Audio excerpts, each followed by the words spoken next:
Welcome to my BPSC NTRE experience all student. और स्वागत है आपका मेरे YouTube channel Shri Ganesh study practice में। तो फिर से लेके आए हैं हम आप सबके लिए प्रैक्टिस सेट। ठीक है, प्रैक्टिस सेट लेकर आ गए हैं और ये प्रैक्टिस सेट 30 हो जाएगा, यानी कि ये प्रैक्टिस सेट मेरा तीसरा होगा। ठीक है, तीसरा प्रैक्टिस सेट होगा। तो ये तीसरा सेट है आपका हिस्ट्री का, तीसरा सेट हो जाएगा आप सबके लिए। तो टीआरई के लिए ये 9-10 का है क्वेश्चन, प्रीवियस ईयर क्वेश्चन है। ठीक है, PYQ है, ये प्रीवियस ईयर क्वेश्चन कब का है तो ये देख लीजिए। तो ये प्रूफ है 9-10 एग्ज़ाम हुआ है 9-10 का। ये 8 दिसंबर का है क्वेश्चन, PYQ है आप सबके सामने। तो ये सोशल साइंस का है 9-10। तो चलते हैं, शुरू करते हैं हिस्ट्री का क्वेश्चन। तो ये हिस्ट्री का क्वेश्चन है, 71 नंबर से शुरू है। तो पहला नंबर है कि 1826 में सर्वप्रथम हड़प्पा के संबंध में किसने उल्लेख किया था। तो 1826 में सबसे पहले हड़प्पा के संबंध में किसने उल्लेख किया था, तो चार्ल्स मेनन और जेम्स लुइस हो जाएगा। चार्ल्स मेसन और जेम्स लुइस, ए नंबर इसका बिल्कुल सही आंसर हो जाएगा। अब वही दूसरा क्वेश्चन देखिए, 72 नंबर, किस हड़प्पा स्थल से लकड़ी को कुरेद कर नाली बनाने का साक्ष्य मिलता है। तो किस हड़प्पा स्थल से लकड़ी को कुरेद कर नाली बनाने का साक्ष्य मिलता है। तो ऑप्शन नंबर ये बी हो जाएगा, कालीबंगन से। तो इसका विस्तार से देखते हैं विश्लेषण। पहले 71 नंबर का विस्तार है, सर्वप्रथम ए नंबर का, पहला 1 नंबर का। तो सर्वप्रथम हड़प्पा के संबंध में चार्ल्स मेसन ने उल्लेख किया था। चार्ल्स मेसन का वास्तविक नाम जेम्स लुइस भी था। ठीक है, तो ये हो गया, उसी का नाम है जेम्स लुइस या चार्ल्स मेसन। 1921 में भारतीय पुरातत्व सर्वेक्षण विभाग के तात्कालिक अध्यक्ष सर जॉन मार्शल के नेतृत्व में पुरातत्वविद दयाराम साहनी, माधव स्वरूप वत्स ने दयाराम साहनी और माधव स्वरूप वत्स ने उत्खनन कर प्रमुख हड़प्पा नगर का पता लगाया था 1921 ईस्वी में। तो ये कौन थे, भारतीय पुरातत्व सर्वेक्षण विभाग के थे। अध्यक्ष कौन थे, सर जॉन मार्शल के नेतृत्व में इन्होंने खुदाई किए थे। उत्खननकर्ता कौन थे, तो माधव स्वरूप वत्स और दयाराम साहनी, ये दोनों मिलकर हड़प्पा पूरा स्थल की खुदाई की थी सर जॉन मार्शल के अध्यक्षता में। आगे है, सर जॉन मार्शल के दिशा निर्देश में ही राखलदास बनर्जी द्वारा सिंधु घाटी सभ्यता के स्थल मोहनजोदड़ो की खोज 1922 में की गई थी। तो 1922 में मोहनजोदड़ो की खोज कब की गई थी, तो 1922 में सर जॉन मार्शल के अध्यक्षता में ही, इन्हीं के दिशा निर्देश के अनुसार, और हड़प्पा का भी। और किसने की थी, तो राखलदास बनर्जी के द्वारा। सिंधु घाटी सभ्यता कांस्य युगीन सभ्यता है, इसे कांस्य युगीन सभ्यता भी कहा जाता है। इस सभ्यता का उद्भव भारत के पश्चिमी क्षेत्र में हुआ था। तो इस सभ्यता का उद्भव कहाँ हुआ था, तो भारत के पश्चिमी क्षेत्र में हुआ था। भारत ऐसे है आपका, भारत है, ठीक है, भारत, तो इसके पश्चिमी क्षेत्र में हुआ था इस क्षेत्र का उद्भव। आगे है, इस सभ्यता का विस्तार जो है भारत के अलावा पाकिस्तान तथा अफगानिस्तान के क्षेत्रों में भी मिलता है। पाकिस्तान अफगानिस्तान में सिंधु सभ्यता के होने का प्रमाण मिलता है। सैंधव सभ्यता का भौगोलिक विस्तार, उत्तर में चिनाब नदी, उत्तर दिशा में चिनाब नदी तट है पर, और उत्तर में चिनाब नदी से लेके स्थित तट पर स्थित मांडा है। चिनाब नदी के तट पर स्थित है मांडा, जम्मू कश्मीर में जो है, जम्मू में, से लेकर दक्षिण में नर्मदा नदी, दक्षिण में जो नर्मदा नदी के मुहाने तक है। पश्चिम में सुतकांगेडोर है तथा पूर्व में हिंडन नदी तट तक है। तो पूर्व में कहाँ तक है, हिंडन नदी तक तट तक है, जो आलमगीर मेरठ यूपी तक पड़ता है। ठीक है, तो ऐसे इसका विस्तार हो जाएगा। तो इस प्रकार इसका विस्तार हो जाएगा। यहाँ से लेके यहाँ नीचे हो जाएगा नर्मदा नदी। नर्मदा नदी कहाँ तक हो जाएगा आपका, नर्मदा नदी के तट पर आपका हो जाएगा ये सबसे दक्षिण में। फिर पूरब चल जाएंगे, पूरब आलमगीरपुर हो जाएगा, आलमगीरपुर मेरठ हिंडन नदी के तट पर तट तक। और मांडा नदी चेनाब है, सॉरी मांडा जम्मू कश्मीर में चिनाब नदी के तट पर जो स्थित है मांडा, यहाँ का स्थित क्षेत्र हो जाएगा। और फिर यहाँ से यहाँ सूतकांगे डोर हो जाएगा। सूतकांगे डोर हो जाएगा आपका कहाँ है, पश्चिम में विस्तार है सूतकांगे डोर का, तो यहाँ तक विस्तार हो जाएगा आपका सिंधु घाटी सभ्यता का। ठीक है, सिंधु घाटी सभ्यता। तो नर्मदा नदी कहाँ पड़ जाता है, मुहाने बता रहे हैं, तो महाराष्ट्र क्षेत्र में। ठीक है, महाराष्ट्र तक दक्षिण क्षेत्र में। अगला महत्वपूर्ण बिंदु है वर्ष 2018 में उत्तर प्रदेश के बागपत जिले 18 में उत्तर प्रदेश का बागपत जिला सादिकपुर सिनौली बागपत जिले के सादिकपुर सिनौली गांव याद रखिएगा। सिनौली गांव लगभग 2000 ईसा पूर्व के पुरातात्विक साक्ष्य प्राप्त हुए हैं। तो 2000 वर्ष पहले का पुरातात्विक अवशेष मिले हैं 2018 में उत्तर प्रदेश के बागपत जिला से सिनौली गांव से मिला है। सिनौली गांव, सादिकपुर सिनौली गांव। ठीक है, वहीं 72 नंबर का देखिए कि बी नंबर ऑप्शन हो जाएगा कालीबंगन। इसमें क्या पूछा था कि लकड़ी से कुरेद कर नाली बनाने का साक्ष्य मिला है कहाँ से, कालीबंगन से। कालीबंगा हड़प्पा स्थल राजस्थान के हनुमानगढ़ जिले में स्थित है। राजस्थान में है हनुमानगढ़ जिले, वहीं स्थित है कालीबंगन। कालीबंगन किस नदी के किनारे है, तो घग्गर नदी के बाएं तट पर है कालीबंगन। कालीबंगन का शाब्दिक अर्थ होता है काले रंग की चूड़ियाँ। इसकी खोज 1951 ईस्वी में अमलानंद घोष के द्वारा की गई थी। तो कब की गई थी, तो अमलानंद घोष के द्वारा इसकी खोज की गई थी 1961 ईस्वी में। वहीं बीवी लाल और बीवी थापर के निर्देश में इसकी खुदाई हुई। तो कालीबंगन की खुदाई किनके दिशा निर्देश के अनुसार किया गया था, तो बीवी लाल और बीवी के थापर के अनुसार, उन्हीं के दिशा निर्देश में कालीबंगन की खुदाई हुई थी। कब हुई थी, तो 1961 ईस्वी में। और इसकी खोज कब हुई, तो अमलानंद घोष के द्वारा ही पहले ही कर लिया था 10 साल पहले 1951 ईस्वी में।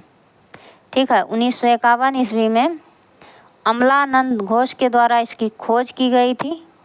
और 1961 में बी लाल और के थापर के दिशा निर्देश में इसकी खुदाई हुई 1961 में। और 51 में खोज हुई। कालीबंगन से जुते हुए खेत का साक्ष्य मिला। कालीबंगन से जुता हुआ खेत का साक्ष्य मिलता है यहाँ से। कालीबंगन से अलंकृत ईंटों के फर्श का साक्ष्य मिलता है। सजे हुए ईंटों का फर्श का साक्ष्य मिलता है कालीबंगन से। ठीक है, अब अगला क्वेश्चन है 73 नंबर। किस मौर्य शासक को सेंड्रोकोटस के रूप में संबोधित किया जाता है? सेंड्रोकोटस, तो इसे चंद्रगुप्त को जो है सेंड्रोकोटस के नाम से संबोधित किया जाता है। देखिए ऑप्शन में है चंद्रगुप्त मौर्य, बिंदुसार, अशोक, तो ये हो जाएगा चंद्रगुप्त मौर्य। तो ए नंबर सही है 73 नंबर का। तो चंद्रगुप्त मौर्य शासक को सेंड्रोकोटस के रूप में संबोधित किया जाता है। अगला पॉइंट है कि सर्वप्रामी विलियम जोन्स ने सेंड्रोकोटस की पहचान चंद्रगुप्त मौर्य से की है। तो विलियम जोन्स ने किया है चंद्रगुप्त मौर्य का सेंड्रोकोटस के रूप में इसका पहचान। चंद्रगुप्त मौर्य चाणक्य की सहायता से अंतिम नंद वंशीय शासक धनानंद को पराजित कर कितना ईस्वी में किया था, तो 322 ईसा पूर्व में पराजित कर मगध की गद्दी पर बैठा था। 322 ईस्वी में पराजित कर धनानंद को मगध की गद्दी पे बैठा था चंद्रगुप्त मौर्य। मौर्य वंश की राजधानी कहाँ है, तो पाटलिपुत्र थी। और चंद्रगुप्त मौर्य जैन मतानुयायी। तो ये ध्यान दीजिएगा कि चंद्रगुप्त मौर्य जो थे जैन मत से संबंधित थे, जैन मत का अनुयायी थे। चंद्रगुप्त मौर्य को यूनानी लेखक एड्रोकोटस और सेंड्रोकोटस जैसे शब्दों का प्रयोग किया है। तो चंद्रगुप्त मौर्य को यूनानी लेखक ने इसे क्या कहा है? चंद्रगुप्त मौर्य को एंड्रोकोटस और सेंड्रोकोटस। तो ये कहा है चंद्रगुप्त मौर्य और सेल्यूकस निकेटर के बीच युद्ध का उल्लेख एपियस ने किया है। तो इन दोनों के बीच में सेल्यूकस निकेटर और चंद्रगुप्त मौर्य के बीच में युद्ध हुआ था, लेकिन इसका उल्लेख किसने किया था? तो एपियस ने किया था। किसने किया था? तो एपियस ने। अगला क्वेश्चन है 74 नंबर। अपने शासन के किस वर्ष में अशोक ने बोध गया की यात्रा की? अपने शासन के किस वर्ष में अशोक ने बोध गया की यात्रा की? तो बोध गया की यात्रा कब की? तो 10वें वर्ष में। ठीक है, इसका आंसर हो जाएगा बी नंबर। तो 74 नंबर का बी नंबर आंसर बिल्कुल सही है। अपने शासन के 10वें वर्ष में अशोक ने बोध गया की यात्रा की। अशोक का वास्तविक राज्याभिषेक कब हुआ था? तो 269 ईसा पूर्व में हुआ था वास्तविक राज्याभिषेक। 269 ईसा पूर्व में अशोक का नाम का उल्लेख मास्की गुर्जर गुर्जरा नेट्टूर और उदयगोलन अभिलेख में होता है। उदयगोलन नेट्टूर गुर्जरा मास्की अभिलेख में मिलता है अशोक का नाम का उल्लेख। ठीक है, अगला पॉइंट है पुराणों में उसे अशोकवर्धन। पुराण में क्या कहा जाता है? तो अशोकवर्धन कहा जाता है। दीपवंश में उज्जैनी करमौली और दीपवंश में उज्जैन का करमौली कहा गया है। उज्जैन का करमौली। ठीक है, उज्जैनी करमौली। दीपवंश में उज्जैनी करमौली कहा गया है।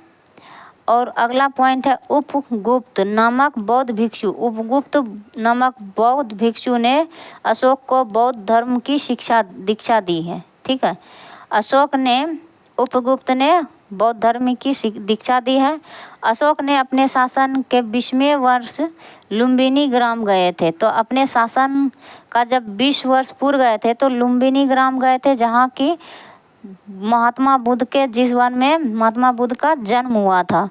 तो अशोक अपने 20वें वर्ष में लुम्बिनी ग्राम गए थे। लुम्बिनी को अशोक ने 1/6 स्थान पर भू राजस्व 1/8 भाग कर के रूप में 1/8 भाग कर के रूप में लेने की घोषणा की। तो लुम्बिनी को अशोक ने 1/6 के स्थान पर भू राजस्व 1/8 कर के रूप में लेने की घोषणा की। कर को घटा दिया। आगे है भाबरू से प्राप्त लघु शिलालेख में अशोक स्पष्ट बुद्ध धम्म संघ में विश्वास व्यक्त करता है। ठीक है, तो अपना विश्वास व्यक्त कहाँ करता है? किस शिलालेख से प्राप्त हुआ है? तो भाबरू का लघु शिलालेख से पता चलता है कि अशोक स्पष्टतः बुद्ध धम्म और संघ में विश्वास करता है। ठीक है, बुद्ध धम्म संघ में विश्वास करता है। तो यह किस अभिलेख से पता चलता है? तो भाबरू के लघु शिलालेख से। अगला पॉइंट है सारनाथ, सांची तथा कौशाम्बी के लघु स्तंभों में से अशोक के बौद्ध होने का प्रमाण मिलता है। सारनाथ, सांची तथा कौशाम्बी के लघु शिला स्तंभ में कहाँ है? तो सारनाथ, सांची और कौशाम्बी के लघु स्तंभ में अशोक के बौद्ध होने का प्रमाण मिलता है। बौद्ध होने का प्रमाण जो है 3 स्तंभ लेखों से मिलता है। 3 लघु स्तंभ लेख से प्रमाण मिलता है अशोक को बौद्ध होने का। तो कौन कौन से स्तंभ लेख है? सारनाथ लघु स्तंभ लेख, सांची लघु स्तंभ लेख, कौशाम्बी लघु स्तंभ लेख से प्रमाण मिलता है। ये आपका जो है महत्वपूर्ण फैक्ट है, महत्वपूर्ण पॉइंट है ये तीनों। तो 74 नंबर का आपका हो जाएगा 10वें वर्ष में बोध गया की यात्रा की है शासन के। वहीं ये 75 नंबर का भी व्याख्या हो गया। सॉरी, पहले क्वेश्चन देखना चाहिए था, तो आवेश में मतलब लगातार चलते गए तो हो सकता है मतलब ध्यान नहीं रहा, नंबर नहीं देख पाए, इसके लिए सॉरी। तो किस अभिलेख में अशोक त्रिरत्न में विश्वास प्रकट करता है? तो किस अभिलेख में अशोक त्रिरत्न में विश्वास करता है? त्रिरत्न में विश्वास प्रकट करता है तो भाब्रू अभिलेख। तो इसमें क्या बोलता है? त्रिरत्न बौद्ध धर्म से संबंधित है, तो बौद्ध होने का प्रमाण किन किन स्तंभ लेख से मिला है? तो भाब्रू के लघु शिलालेख से इसका प्रमाण मिला है। तो भाब्रू लघु शिलालेख है। और त्रिरत्न बौद्ध का त्रिरत्न क्या है? तो बुद्धम यानी कि बुद्धम शरणम गच्छामि, बुद्ध धम्म और धम्म और संघ, यानी संघ प्रचार प्रसार संघ बना के प्रचार प्रसार करना है बुद्ध को। तो ये त्रिरत्न है, बुद्ध धम्म और संघ। ये किस शिलालेख में है? तो भाब्रू लघु शिलालेख में। अगला क्वेश्चन है 76 नंबर, मौर्य काल में वार्ता क्या था? तो मौर्य काल में वार्ता के बारे में पूछ रहे हैं। तो मौर्य काल में जो है चाणक्य ने वार्ता शब्द का प्रयोग किया था। चाणक्य ने वार्ता शब्द का प्रयोग किया था। तो किसके लिए? तो कृषि, पशुपालन और व्यापार के लिए। अधिकारी भ्रमण, तो उपयुक्त में एक से अधिक हो जाएगा और व्यापार भी हो जाएगा, ठीक है। तो मौर्य काल में वार्ता के लिए कृषि, पशुपालन, व्यापार के लिए इस शब्द का प्रयोग कौटिल्य ने किया। मौर्य काल के मुख्यतः कृषि प्रधान था। तो मौर्य काल कृषि प्रधान काल था। इस काल में भूमि पर राज्य तथा कृषक दोनों का अधिकार होता था। राज और कृषक दोनों का अधिकार होता था भूमि पर। राजकीय भूमि की व्यवस्था करने वाला प्रधान अधिकारी सीता अध्यक्ष। राजकीय भूमि की व्यवस्था जो करते थे उसे प्रधान अधिकारी को सीता अध्यक्ष कहा जाता था। अदेव मात्रिक भूमि वह भूमि होती थी। अदेव मात्रिक भूमि वह भूमि होती थी। अदेव मात्रिक भूमि वह भूमि होती थी जिसमें बिना वर्षा के भी अच्छी खेती होती थी, यानी बिना वर्षा के भी अच्छी खेती होती थी, सिंचाई व्यवस्था अच्छी थी। अगला पॉइंट है कि चाणक्य के अनुसार क्षेत्रक किसे कहा जाता था? चाणक्य के अनुसार तो भूस्वामी को कहा जाता था क्षेत्रक। भूमि के स्वामी को क्षेत्रक कहा जाता था। मौर्य काल में भू राजस्व उपज का 1/6 भाग था। मौर्य काल में 1/6 था। वहीं लुम्बिनी जाने के बाद लुम्बिनी के वासी से अशोक ने कितना बताया कि 1/8 भाग कर लेना था। तो मौर्य काल में 1/6 भाग भू राजस्व था। मौर्य काल के बारे में देखिए 5-7 क्वेश्चन लगभग हो गए बुद्ध और मौर्य काल से। आगे देखिए 77 नंबर क्वेश्चन, मौर्य काल में रूपा जीवा क्या था? तो रूपा जीवा क्या था? तो रूपा जीवा क्या थी कि उस टाइम में रूपा जीवा को वेश्यावृत्ति करने वाली स्त्रियों को रूपा जीवा कहा जाता था मौर्य काल में। तो स्वतंत्र रूप से जो करती थी, तो इनमें से कोई नहीं हो जाएगा, ठीक है। नहीं ये होगा ना ये, तो इनमें से कोई नहीं। ई नंबर ऑप्शन बिल्कुल सही हो जाएगा। इनका व्याख्या देखिए तो रूपा जीवा उपयुक्त में कोई नहीं हो जाएगा। मौर्य काल में रूपा जीवा स्वतंत्र रूप से वेश्यावृत्ति करने वाली स्त्रियां थी। इनके कार्यों का निरीक्षण गणिताध्यक्ष करता था। इनके कार्यों का निरीक्षण कौन करता था? गणिताध्यक्ष। रूपा जीवा का पूछेगा कि कौन निरीक्षण करता? तो गणिताध्यक्ष करते थे। उस समय समाज के वेश्यावृत्तियों की प्रथा प्रचलित थी। तो उस टाइम जो है मौर्य काल में वेश्यावृत्ति प्रचलित थी और उसे राजकीय संरक्षण भी प्राप्त था। अर्थशास्त्र में सती प्रथा का कोई प्रमाण नहीं मिलता है। अर्थशास्त्र में कोई प्रमाण नहीं मिलता है सती प्रथा का, यानी कौटिल्य का अर्थशास्त्र में। कौटिल्य ने मोक्ष शब्द तलाक के लिए प्रयुक्त किया है। मोक्ष शब्द तलाक के लिए प्रयुक्त किया है, मोक्ष शब्द कौटिल्य ने। मौर्य काल समाज में विधवा विवाह कुछ शर्तों के साथ प्रचलित था। तो मौर्य काल में विधवा विवाह का प्रचलन था।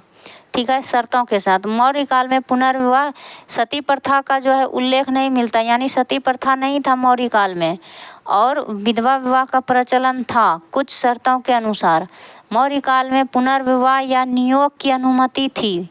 मौर्य काल में पुनर्विवाह यानी विधवा विवाह था तो पुनर्विवाह हो गया, तो इनका नियोग की अनुमति थी, पुनर्विवाह का भी अनुमति। मौर्य काल में समाज में स्त्रियों की स्थिति स्मृति काल की अपेक्षा अधिक सुरक्षित थी, तो स्मृति काल जो है की अपेक्षा अधिक सुरक्षित थी। मौर्य काल में स्त्रियों की स्थिति यानी सुधार था, स्त्रियों की स्थिति में सुधार था। अगला क्वेश्चन है 78 नंबर, कौटिल्य कितने प्रकार के दासों का उल्लेख करता है? कौटिल्य कितने प्रकारों के दासों का उल्लेख करता है? तो 9 प्रकार के दासों का उल्लेख किया है। वहीं मनुस्मृति में 7 प्रकार के दासों का उल्लेख है, और नारद ने 15 प्रकार के दासों का उल्लेख किया है। अगला क्वेश्चन है 79 नंबर, मौर्य प्रशासन में संग्रहण किस क्षेत्र से संबंधित था? तो संग्रहण किस क्षेत्र से संबंधित था? तो ये भू राजस्व से संबंधित हो जाएगा। मौर्य प्रशासन में संग्रहण भू राजस्व से संबंधित था। मौर्य काल में समाहर्ता आय का संग्रह करता था भू राजस्व के रूप में, तो ए नंबर इसका सही हो जाएगा। दोनों का विस्तार देखते हैं, व्याख्या विस्तार से। तो 78 नंबर में है, कौटिल्य ने 9 प्रकार के दासों का उल्लेख किया है, और नारद ने 15 प्रकार के दासों का उल्लेख किया है। मनुस्मृति में 7 प्रकार के दासों का उल्लेख किया गया है, और मौर्यकालीन अर्थव्यवस्था में दासों का महत्वपूर्ण योगदान था। दासों का जो है महत्वपूर्ण योगदान था मौर्य काल में। मेगास्थनीज और स्ट्रैबो के अनुसार भारत में दास प्रथा नहीं थी, ठीक है, लेकिन यहाँ एक विवाद आ गया कि मेगास्थनीज और स्ट्रैबो ने बोला कि दास प्रथा नहीं था। वहीं कौटिल्य ने बताया 9 प्रकार के दास होते थे, नारद ने बताया 15 प्रकार के दास होते थे मौर्य काल में, और 7 प्रकार के मनुस्मृति के अनुसार बताया गया है। लेकिन मेगास्थनीज और स्ट्रैबो ने बोला है नहीं है दास प्रथा, ठीक है, भारत में। और अशोक के शिलालेख में दास और कर्मकार का उल्लेख मिलता है, और अशोक ने जो शिलालेख खुदवाए हैं उसमें दास और कर्मकार का उल्लेख मिलता है। कौटिल्य के अर्थशास्त्र के अनुसार मौर्य काल में दासों को कृषि कार्यों में बड़े पैमाने पर लगाया गया है। कौटिल्य में अर्थशास्त्र के अनुसार दास कहाँ ज़्यादा काम करता है? तो कृषि में। अब 79 नंबर का उल्लेख व्याख्या में है कि संग्रहण भू राजस्व क्षेत्र से संबंधित था। मौर्य प्रशासन में मौर्य काल में समाहर्ता आय का संग्रह करता थे। सन्निघाता राजकीय कोषाध्यक्ष को मौर्य काल में कहा जाता था।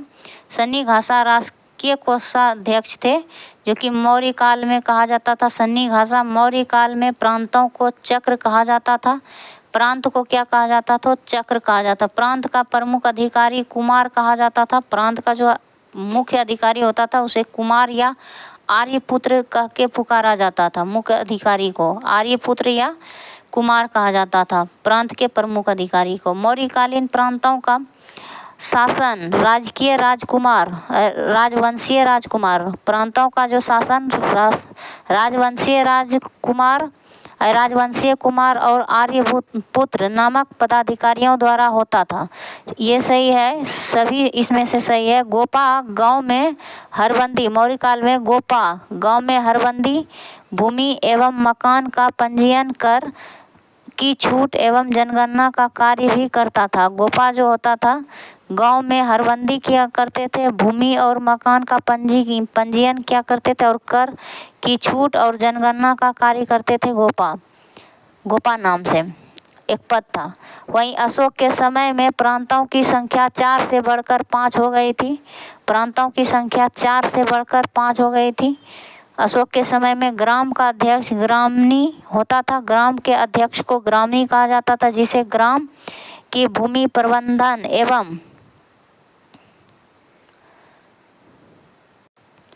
एवं सिंचाई के साधनों की व्यवस्था करने का अधिकार था, ठीक है। अगला क्वेश्चन है कि किस चरण को पुनर्जागरण काल कहा जाता है? तो इसमें ऑप्शन नंबर सी हो जाएगा। 14वीं से 16वीं शताब्दी को पुनर्जागरण का काल कहा जाता है। और 81 नंबर का भी व्याख्या देख लेंगे साथ में ही। तो पुनर्जागरण काल का माइकल एंजेलो कौन था? तो पुनर्जागरण काल का माइकल एंजेलो कौन थे? तो माइकल एंजेलो थे एक चित्रकार, ठीक है। और इसका सी नंबर हो जाएगा। पुनर्जागरण काल कहा जाता है 14वीं से 16वीं। इसका विस्तार से देखते हैं व्याख्या। तो पुनर्जागरण काल कहा जाता है 14वीं से 16वीं शताब्दी के चरण को जो है पुनर्जागरण का काल कहा जाता है। यूरोप में पुनर्जागरण काल 14वीं से 16वीं शताब्दी में हुआ था। यूरोप में सबसे पहले हुआ था पुनर्जागरण। भारतीय पुनर्जागरण का जनक राजा राममोहन राय को कहा जाता है। राजा राममोहन राय फारसी एवं एक पुस्तक तोहफात उल मुहिद्दीन एक एकेश्वरवादियों को उपहार लिखी है। तो राजा राममोहन राय ने फारसी में एक पुस्तक लिखा है तोहफात उल मुहिद्दीन, एकेश्वरवादियों को उपहार के रूप में लिखा गया। एकेश्वरवाद जिसे जो एक ईश्वर मानता है उसे उसके तोहफा के लिए मतलब उसे उसके लिए ही लिखा है तोहफात उल मुहिद्दीन, फारसी भाषा में लिखा है हमारे राजा राममोहन राय ने, ठीक है। पुनर्जागरण के ऊपर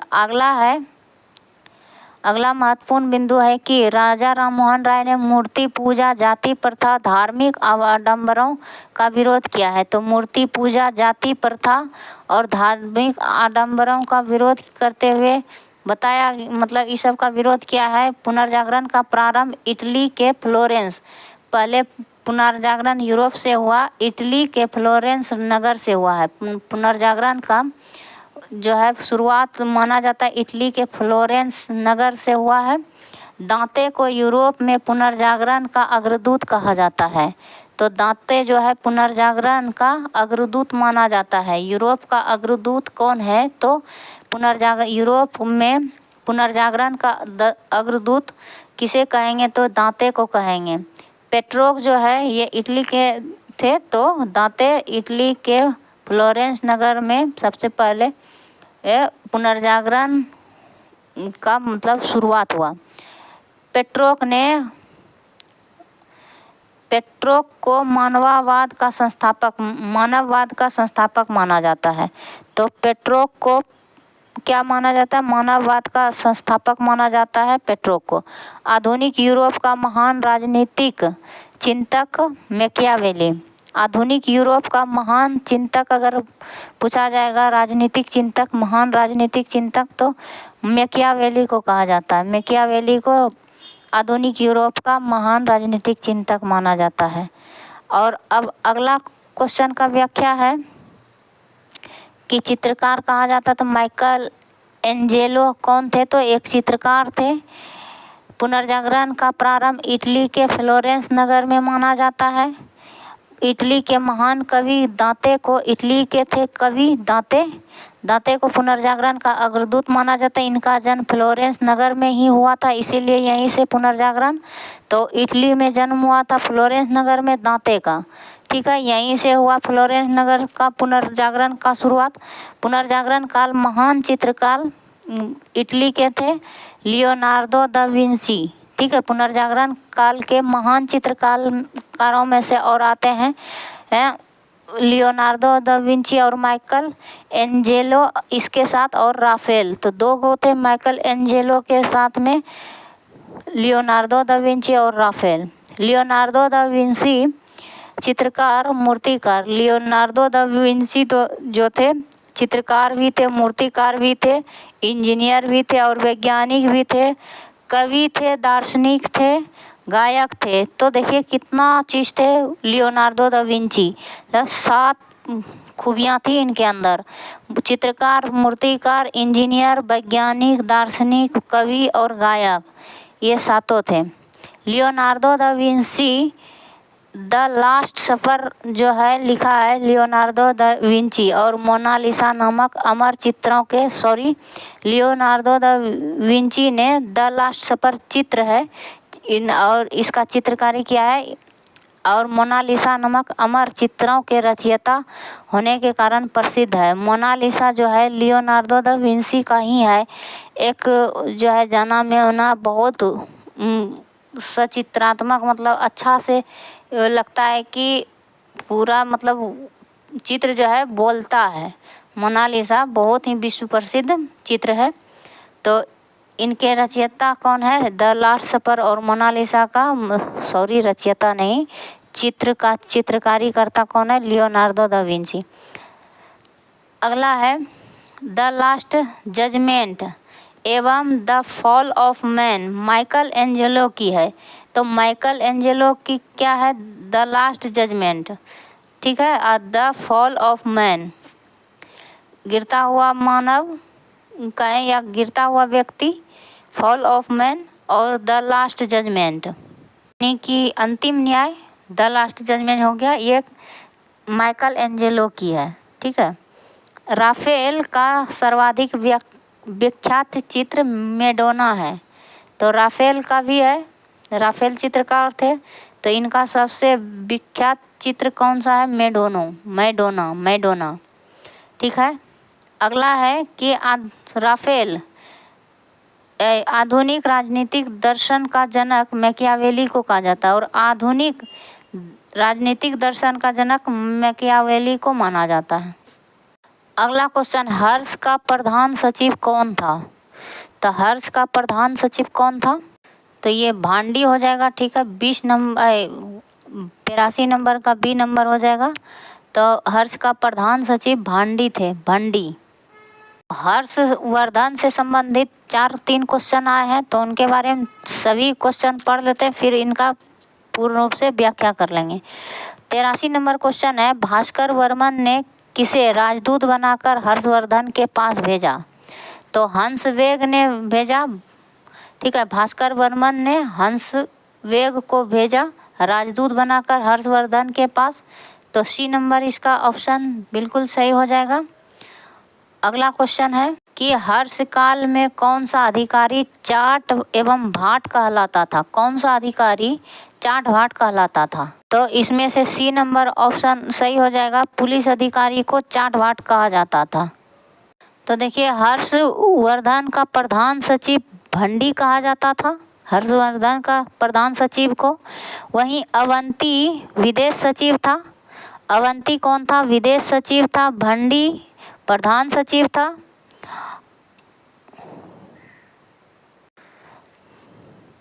तो प्रधान सचिव हो गया भंडी प्रधान सचिव हो गया। अवंती हो गया आपका विदेश सचिव हो गया, जिसकी संज्ञा महासंधि विग्राहक जिसकी संज्ञा महासंधि विग्राहक थी। विदेश सचिव का जो है संज्ञा महासंधि विग्राहक के रूप में की गई थी। सिंहनाद हर्ष का प्रधान सेनापति था। सिंहनाद कौन था? हर्ष का प्रधान सेनापति कौन था? तो सिंहनाद था प्रधान सेनापति। कुंतल अश्वरोही सेना का सर्वोच्च अधिकारी थी। कुंतल क्या थी? अश्वरोही सेना का सर्वोच्च अधिकारी कुंतल कहा जाता था। अश्वरोही का यानी कि घोड़ा का सर्वोच्च अधिकारी को कुंतल कहा जाता था, ठीक है। घोड़ा का सबसे ऊंचे अधिकारी को कुंतल कहा जाता था। हर्ष का साम्राज्य सामंती संगठन का आधारित था। हर्ष का साम्राज्य जो था सामंती संगठन पर आधारित था। इनका पूरा साम्राज्य सामंती संगठन पर आधारित था। हर्ष के शासन काल तथा समाज की जानकारी बाणभट्ट के द्वारा मिलता है, ठीक है। उनके हर्षचरित में बाणभट्ट के द्वारा लिखा गया हर्षचरित में हर्ष के शासन काल और समाज की जानकारी मिलती है। आगे है चीनी यात्री ह्वेनसांग के संस्मरण द्वारा भी मिलती है। चीनी यात्री ह्वेनसांग और बाणभट्ट के हर्षचरित से हर्षवर्धन के शासन काल और समाज की जानकारी मिलती है। हर्ष काल में राज्य को सर्वाधिक आय भूमि से प्राप्त होती थी। सर्वाधिक जो है आय भूमि से प्राप्त होती थी हर्ष काल में। राज्य को सबसे अधिक जो है आय भूमि से प्राप्त होती थी। इस काल में भौगोलिक एक कर होता था, भौगोलिक कर वसूलने वाला तथा पुस्तपाल जमीन का हिसाब रखने वाला पदाधिकारी था। तो कर वसूलने वाला को भौगोलिक कहा जाता था, कर वसूलने वाला को, और कर वसूलने वाला को भौगोलिक कहा जाता था। ठीक है, कर वसूलने वाला को भौगोलिक, और पुस्तपाल जमीन का हिसाब रखने वाला ही को पुस्तपाल कहा जाता था। उनके अधिकारी को, जमीन रखने वाले पदाधिकारी और कर वसूलने वाले पदाधिकारी को भौगोलिक कहा जाता था, जमीन का हिसाब रखने वाले पदाधिकारी को पुस्तपाल कहा जाता था। हस्तकाल में उपज का छठा भाग राजस्व के रूप में वसूल किया जाता था। तो उपज का छठा भाग जो है, उपज का छठा भाग राजस्व के रूप में वसूला जाता था। अगला क्वेश्चन का व्याख्या देखिए। भास्कर बर्मन ने हंसवेग को राजदूत बनाकर हर्षवर्धन के पास भेजा था। भास्कर बर्मन ने हंसवेग को राजदूत बनाकर हर्ष के दरबार में भेजा था। ह्वेनसांग हर्षवर्धन को शिलादित्य के नाम से संबोधित किया।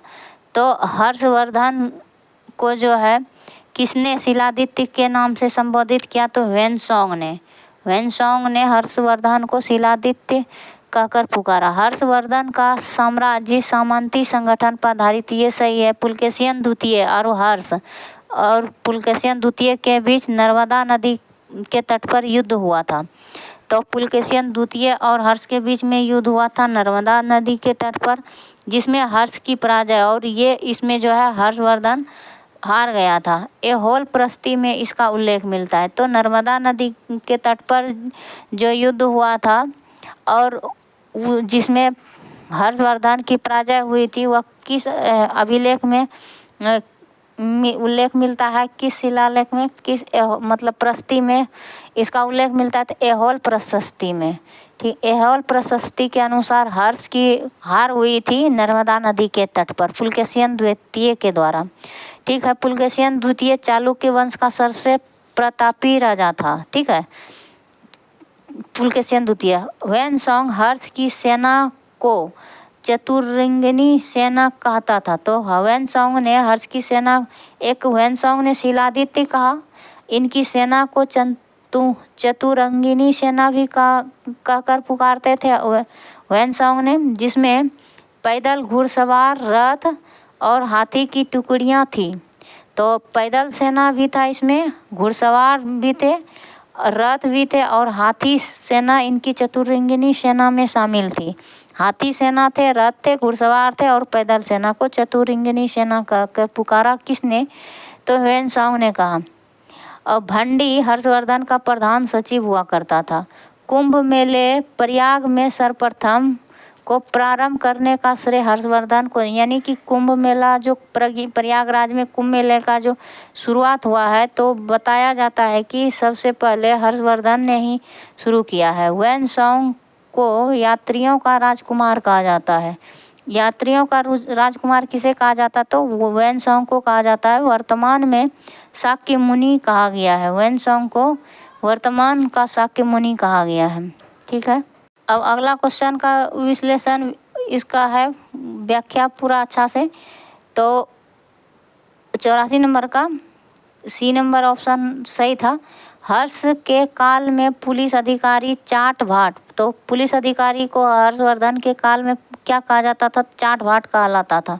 हर्ष के काल में दंडपाशिक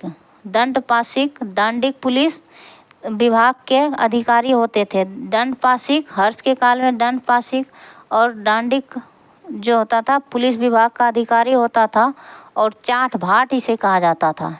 दंडपाशिक और दांडिक को चाट भाट कहा जाता था पुलिस अधिकारी को। इस काल में अश्वसेना के अधिकारियों को बृहदेश्वर, ठीक है, तो घोड़े के अधिकारी घोड़े सेना को घुड़सवारी सैनिक को क्या कहा जाता था? बृहदेश्वर कहा जाता था। पैदल सेना के अधिकारी को, पैदल जो सेना के अधिकारी होते थे उसे बालाधिकृत कहा जाता था, बालाधिकृत, और बलाधिकृत कहा जाता था। तो पैदल सैनिक के अधिकारी को महाबलाधिकृत या बालाधिकृत कहा जाता था, और बृहदेश्वर जो था घुड़सवार के पदाधिकारी को सेनापति के पदाधिकारी को कहा जाता था।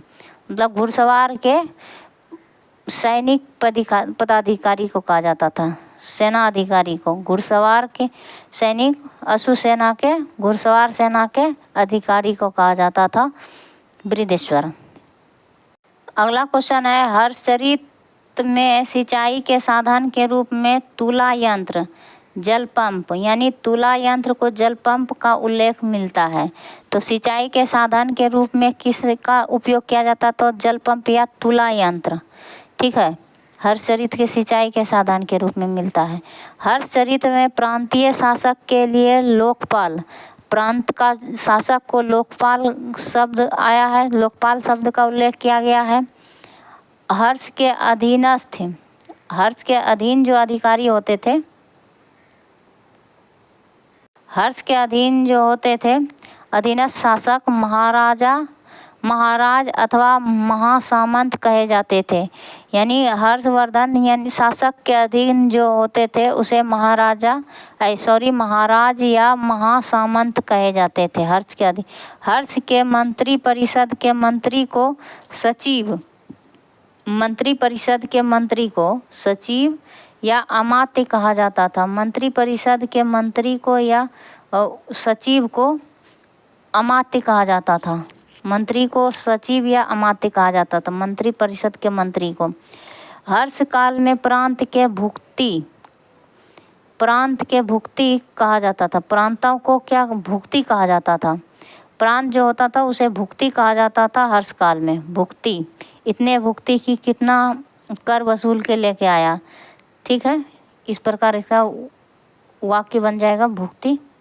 तो हर्षवर्धन के बारे में जितना भी महत्वपूर्ण क्वेश्चन यहाँ से बन सकते थे उनकी पूरी तरह से व्याख्या हो गया सारे क्वेश्चनों का। ठीक है, अगला क्वेश्चन 85 नंबर यहाँ नीचे देखिए घेरा में है, किस चोल शासक ने सर्वप्रथम संपूर्ण द्रविड़ प्रदेश को विजित किया? तो किस चोल शासक ने सर्वप्रथम संपूर्ण द्रविड़ प्रदेश को विजित किया है? तो चोल शासक के बारे में भी महत्वपूर्ण फैक्ट है इसमें। ठीक है, जितने भी चोल वंश से और राजराज प्रथम और राजेंद्र प्रथम जितने भी आएंगे तो यहाँ से ही क्वेश्चन लगभग इसी पेज से, और दो क्वेश्चन इसके बारे में यहीं से लगभग आएगा, इससे बाहर कुछ नहीं आएगा। इसी में जो है कन्फ्यूजन होता है, तो इसी को बार बार इसको हटा हटा के देख लीजिएगा और मेरा वीडियो हरदम देखते रहिएगा। तो इसमें क्या होता है, हमेशा वही क्वेश्चन रिपीट होते रहेगा। ठीक है, तो आगे क्या है, राजराज प्रथम चोल शासक ने सर्वप्रथम द्रविड़ प्रदेश को विजित किया है, द्रविड़ प्रदेश को जीता है। राजराज प्रथम उत्तरी श्रीलंका, श्रीलंका का उत्तरी भाग प्रदेश को जो है जीत लिया था। चोल साम्राज्य का एक नया प्रांत मुंडी चोल मंडलम बनाया। तो श्रीलंका का उत्तरी भाग को जीतकर, उनके उत्तरी प्रांत को जीतकर क्या अपने साम्राज्य चोल साम्राज्य में मिला लिया। मुंडी एक नया प्रांत बनाया, मुंडी चोल मंडलम, मुंडी चोल मंडलम बनाया। ठीक है, अगला महत्वपूर्ण पॉइंट है कि मुंडी चोल मंडलम की राजधानी कहाँ बनाया? तो पोलोनरुवा में, पोलोनरुवा में मतलब मुंडी चोल मंडलम का राजधानी कहाँ बनाया? तो पोलोनरुवा में। राजराज प्रथम शैव धर्म के अनुयायी थे। ठीक है, राजराज प्रथम कौन थे? तो शैव धर्म के अनुयायी थे, शैव धर्म के। और तंजौर में राजराजेश्वर का शिव मंदिर बनवाया। तंजौर में राजराजेश्वर का शिव मंदिर भी राजराज प्रथम ने ही बनवाए हैं। चोल वंश का संस्थापक विजयालय चोल को माना जाता है। तो चोल वंश का अगर संस्थापक के बारे में पूछा जाएगा तो इसे विजयालय चोल को कहा जाएगा, न कि राजराज प्रथम को। ठीक है, तो विजयालय चोल को जो है चोल वंश का संस्थापक माना जाता है। और इसकी राजधानी तंजा यानी तंजौर, तंजावुर। चोल वंश की राजधानी कहाँ है? तो तंजावुर हुआ। तंजा भी कहा जाएगा या तंजौर या तंजावुर, तो ये टिक कर देना है सही। तंजावुर का वास्तुकार कौन थे? तो तंजावुर जो है राजराजेश्वर का जो शिव मंदिर यही तंजावुर में बनाया, तंजौर में। तो तंजौर जो बनाया उनका वास्तुकार कौन थे? तंजौर का वास्तुकार कुंजरमल्लम राजराज पेरुथ चंद। तो कुंजरमल्लन राजराज पेरुथ चंद था। कौन थे तंजावुर का वास्तुकार? तो तंजावुर का वास्तुकार हुआ कुंजरमल्लन राजराज पेरुथ चंद। इनके कुंजरमल्लन, ध्यान दीजिएगा, कुंजरमल्लन राजराज पेरुथ चंद, कुंजरमल्लन राजराज पेरुथ चंद थे तंजावुर के वास्तुकार। चोल साम्राज्य का सर्वाधिक विस्तार किसने किया था? तो चोल साम्राज्य का सबसे अधिक विस्तार राजेंद्र प्रथम के शासन काल में हुआ था। ठीक है, तो चोल वंश से संबंधित और एक क्वेश्चन 86 नंबर में भी है। तो चोल वंश ने ही, राजराज प्रथम ने ही क्या क्या संपूर्ण दक्षिण क्षेत्र को और श्रीलंका का उत्तरी प्रांत को भी विजिट किया था, जीतकर।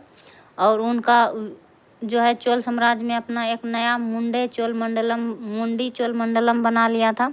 राजराज प्रथम ने अपने प्रदेश में मिलाकर उनकी, ठीक है, एक नया प्रांत बनाया था। हाँ, 86 नंबर अब क्वेश्चन है कि किस चोल शासक ने सिंहल नरेश महेंद्र पंचम को पराजित किया था? तो किस चोल शासक ने, किस चोल राजा ने सिंहल नरेश महेंद्र पंचम को पराजित किया था? तो इसमें राजराज प्रथम ही हो जाएगा। राजराज प्रथम ने सिंहल नरेश महेंद्र पंचम को पराजित किया था और नर्मदा नदी के तट पर किससे हार गए थे? ठीक है, और कौन हारे थे?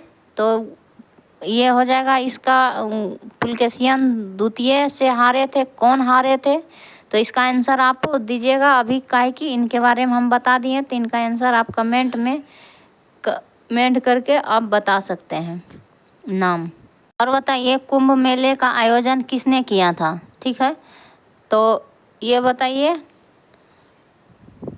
हम ही बता देते हैं इसका आंसर, हर्षवर्धन हो जाएगा। ठीक है, हारे थे पुलकेशियन द्वितीय से। ठीक है, तो इसमें राजराज प्रथम हो गया। सिंहल नरेश महेंद्र पंचम को जो है हराया था राजराज प्रथम ने। सिंहल नरेश वही हुआ जो कि श्रीलंका के उत्तरी भाग को विजिट किया था ना। तो सिंहल हुआ ये श्रीलंका के राजा को हराया था। तो उत्तरी भाग को हराकर वहाँ क्या मुंडी चोल मंडलम वहाँ स्थापित किया था, नया मतलब प्रांत बनाया था। तो यही हो गया, महेंद्र पंचम को ही हराया था। ठीक है, और यहीं पे मुंडी चोल मंडलम जो था, मुमंडी चोल मंडलम जो यहाँ उत्तरी श्रीलंका को हराकर मुमंडी चोल मंडलम प्रांत नया बनाया था।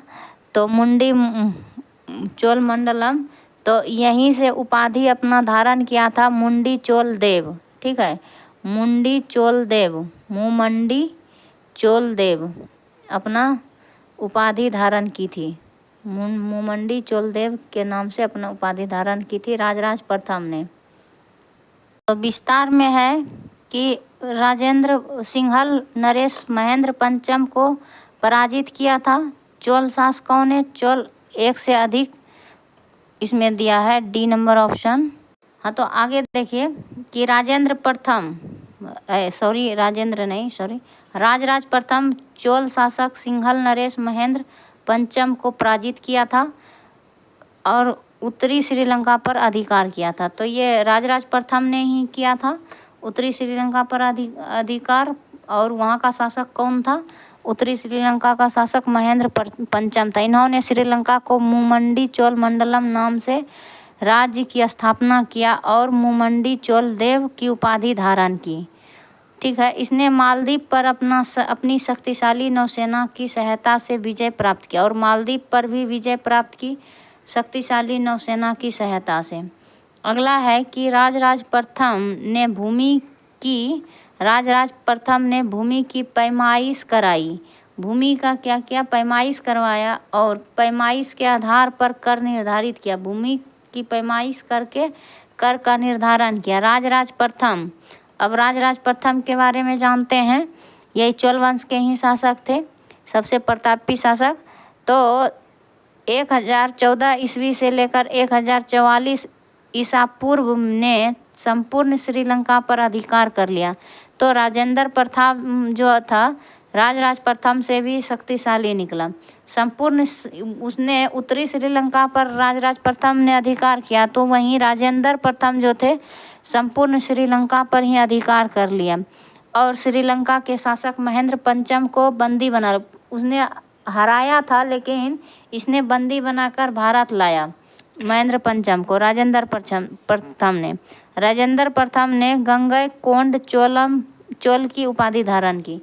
इसने क्या किया, गंगैकोंड चोल की उपाधि धारण की। और राजराज प्रथम ने क्या किया, मुमंडी चोल देव की उपाधि धारण की, क्योंकि मुमंडी चोल का जो है प्रांत नया बनाया वहाँ।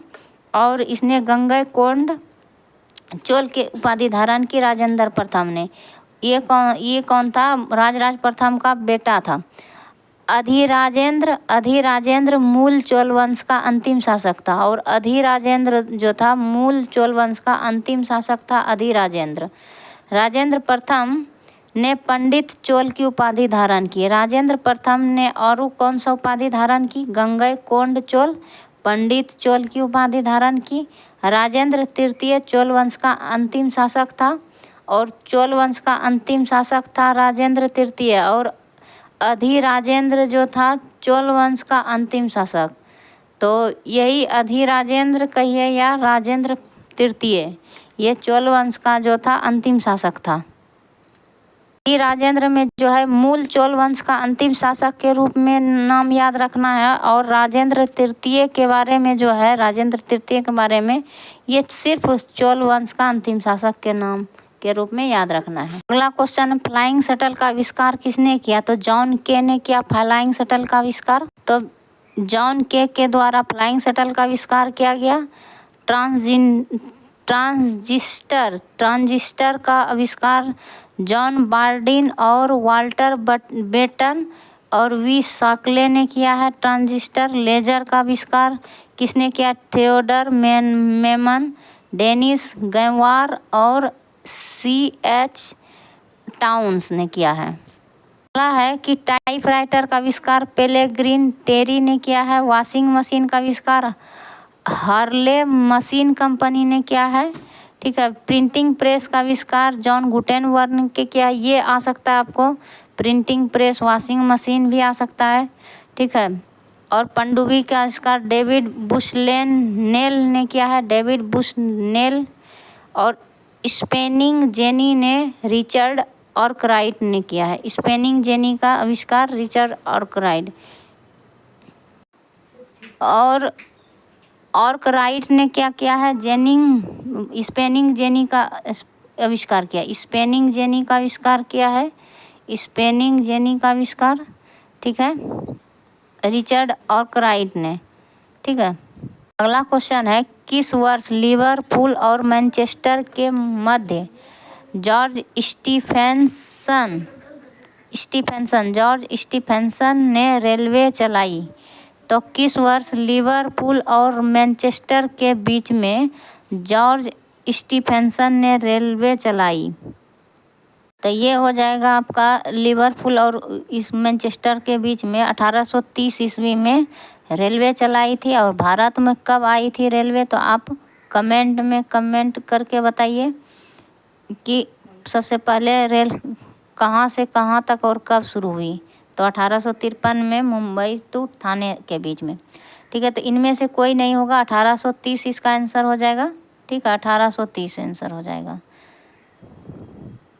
तो इसका आंसर इनमें से है, देखिए कोई नहीं है इनमें से। तो 1830 में लिवरपूल मैनचेस्टर के मध्य जॉर्ज स्टीफेंस ने रेलवे चलाई।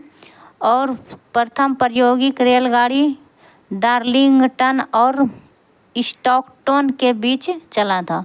डार्लिंगटन और स्टॉकटन के बीच में 1825 में, इससे 5 वर्ष पहले ही चल गया था। ठीक है। और लिवरपूल मैनचेस्टर रेलवे दुनिया का पहला इंटरसिटी रेलवे था। तो लिवरपूल और मैनचेस्टर के बीच में जो रेलवे बना था, तो ये दुनिया का पहला इंटरसिटी रेलवे था। इंटरसिटी, दुनिया का पहला इंटरसिटी रेलवे। और 1814 ईस्वी में जॉर्ज स्टीफेंस ने 1814 में ही जॉर्ज स्टीफेंस ने पहला भाप इंजन चलाने वाला रेल इंजन का आविष्कार किया था। तो स्टीफेंस ने ही अपना स्टीम करता है ना, स्टीम, तो ये स्टीफेंस से ही निकला है। भाप का इंजन का आविष्कार किसने किया? जॉर्ज स्टीफेंस ने। रेल इंजन रॉकेट बनाया। और सबसे पहले मैकेडम नामक व्यक्ति ने पक्की सड़कें बनाने की विधि निकाली। तो मैकेडम पक्की सड़क से संबंधित है, विधि निकाला। अब अगला क्वेश्चन देखिए, द वेल्थ ऑफ नेशन किसकी रचना है? तो एडम स्मिथ की रचना है wealth of nation. Wealth of nation के बारे में बहुत बार पूछा गया है। यह एडम स्मिथ का 1776 में लिखा गया प्रकाशित हुआ पुस्तक है। अर्थशास्त्र के जनक एडम स्मिथ को ही कहा जाता है। तो आगे पुस्तक और लेखक के बारे में जानते हैं। The world as I see it, तो अल्बर्ट आइंस्टीन के द्वारा लिखा world as I see it. Airport लिखा आर्थर हेले, ये उतना महत्वपूर्ण नहीं है। आगे है तीसरा नंबर, price of power. Price of power किसने लिखा है? तो सैमुअल हर्ष ने लिखा है। Price of power Samuel Hersh ने लिखा है। एशियन ड्रामा, ये आता है, हमेशा आता है ये पुस्तक के बारे में। एशियन ड्रामा गुन्नार मिल्डर ने लिखा है। गुन्नार मिर्डल गुन्नार मिल्डर ने लिखा है। गुन्नार मिर्डल ने लिखा है। गुन्नार मिर्डल ने लिखा है Asian drama. All is well that ends well. All is well that ends well किसने लिखा है? All is well that it's well ends well किसने? शेक्सपियर का है। प्रमुख पुस्तक है शेक्सपियर का all is well that ends well. और ग्रेट ट्रेजेडी किसने लिखा है? तो जेड ए भुट्टो ने लिखा है। जेड ए भुट्टो ने ग्रेट ट्रेजेडी। अगला है ग्रेट ट्रेजेडी, तो जेड ए भुट्टो ने लिखा है। महात्मा गांधी नाम से लिखा है। किसने? ये आपका महत्वपूर्ण आ जाएगा। महात्मा गांधी किसने लिखा? तो रोमेन रोलांड ने लिखा है। रोमेन रोलांड ने, ठीक है। द प्रिंस किसने लिखा है? तो मैकियावेली ने। तो द प्रिंस भी आपका महत्वपूर्ण हो जाएगा मैकियावेली का। और रोमेन रोलांड भी हो जाएगा। शेक्सपियर का हो जाएगा all is well that ends well. Asian drama Gunnar Myrdal हो जाएगा। प्राइस ऑफ पावर सैमुअल हर्ष हो जाएगा, ठीक है। और राजनीति अर्थशास्त्र और कराधान का सिद्धांत, ये भी आपका महत्वपूर्ण हो जाएगा डेविड रिकार्डो। मेन क्वेश्चन का जो है व्याख्या हो गया। अब टाइड क्या है? तो यह एक धार्मिक कर है। ये 20 क्वेश्चन का देखिए 1 घंटा अब होने वाला है। 1 घंटा में 20 ही क्वेश्चन का व्याख्या हो पाया है। लेकिन इसमें देखिए कंटेंट कितना है, लगभग 200 क्वेश्चन हो गया होगा इसमें से। मतलब हर्षवर्धन पूरा हो गया, चोल शासक पूरा हो गया आपका, और हर्षवर्धन चोल शासक हो गया। और उसके बाद क्या हुआ? बौद्ध ग्रंथ हो गया, अशोक मौर्य काल हो गया। मतलब 3-4 महत्वपूर्ण फैक्ट हो गया, जिससे कि एकदम पूरा यहीं से भर के क्वेश्चन आएगा। इससे जो है ज़्यादा क्या पूछेगा, इसी में आदमी को कन्फ्यूजन होता है, ठीक है। तो ये नहीं देखिएगा कि कितना क्वेश्चन हो पाया है, इसका विश्लेषण देखिए। और यही बार बार रिपीटेशन होगा हमेशा, ठीक है। तो अगला क्वेश्चन का व्याख्या है कि टाइड धार्मिक कर है, कहाँ का है? तो ये जिसे चर्च को किसानों द्वारा दशमांश के रूप में लिया जाता है, दशमांश के रूप में देना पड़ता है किसान को, चर्च को देना पड़ता है। किसान देता है चर्च को, ठीक है। तो दशमांश के रूप में देता है। यह फ्रांस में प्रसिद्ध था। टाइड धार्मिक कर था, फ्रांस में लागू था। रूसो फ्रांस में प्रजातंत्रात्मक शासन पद्धति का समर्थक था। रूसो यानी कि ये लोकतंत्रात्मक जो है मानव था रूसो। और 100 चूहों की अपेक्षा एक सिंह का शासन उत्तम है, यह उक्ति वॉल्टेयर की है। तो ये उक्ति किसने कहा? वॉल्टेयर ने कहा 100 चूहों की अपेक्षा एक सिंह का शासन उत्तम है। और अगला है मैं ही राज्य हूँ और मेरे शब्द ही कानून हैं। तो यह कथन लुई 14वां का है। मैं ही राज्य हूँ, मेरे शब्द ही कानून है। तो किसका कथन है? तो लुई 14वां ने क्या कहा? मैं ही कानून हूँ, ठीक है, मैं ही कानून हूँ और मेरे शब्द ही शासन है, कानून है। मैं ही राज्य हूँ और मेरे शब्द ही कानून है। तो ये लुई 14वां ने कहा। फ्रांस की राज्य क्रांति कब हुई? 1789 में हुआ था। और लुई 16वां का शासनकाल, ठीक है, में हुआ था फ्रांस की राज क्रांति। और 14वां ने बोला था क्या? मैं ही राज्य हूँ और मेरे शब्द ही शासन है। 14 जुलाई को फ्रांस का राष्ट्रीय दिवस मनाया जाता है, ठीक है। पुस्तक के बारे में भी पढ़ लेते हैं, ठीक है।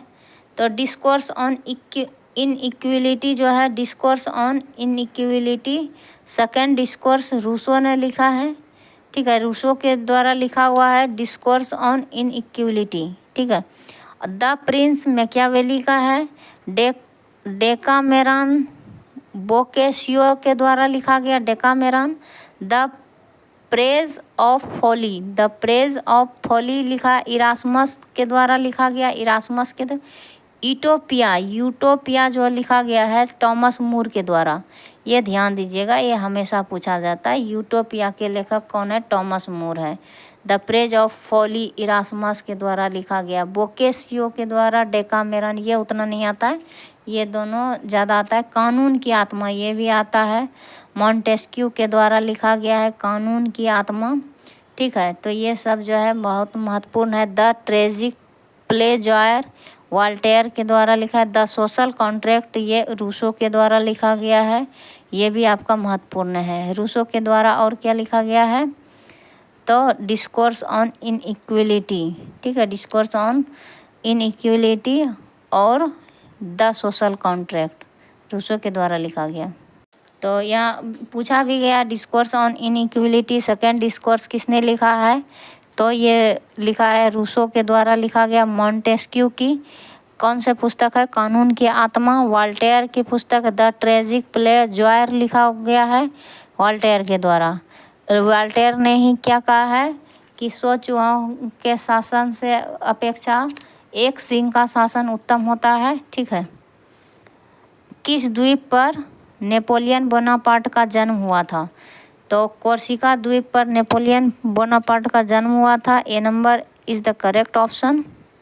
तो देखिए, विश्व का इतिहास से भी भर भर के क्वेश्चन आया है। कोर्सिका द्वीप पर जो है नेपोलियन बोनापार्ट का जन्म हुआ था 15 अगस्त 1769 ईस्वी को हुआ था। जब हमारा देश आज़ाद हुआ था 15 अगस्त को, तब नेपोलियन बोनापार्ट का उससे पहले ही जन्म हो चुका था 1769 ईस्वी में। 70 कम 1 उनार्थक शब्द हो गया 69, 70 1 कम 69, 1769 ईस्वी। इनके पिता का नाम कार्लो बोनापार्ट थे, ठीक है, इनके पिता का नाम कार्लो बोनापार्ट थे।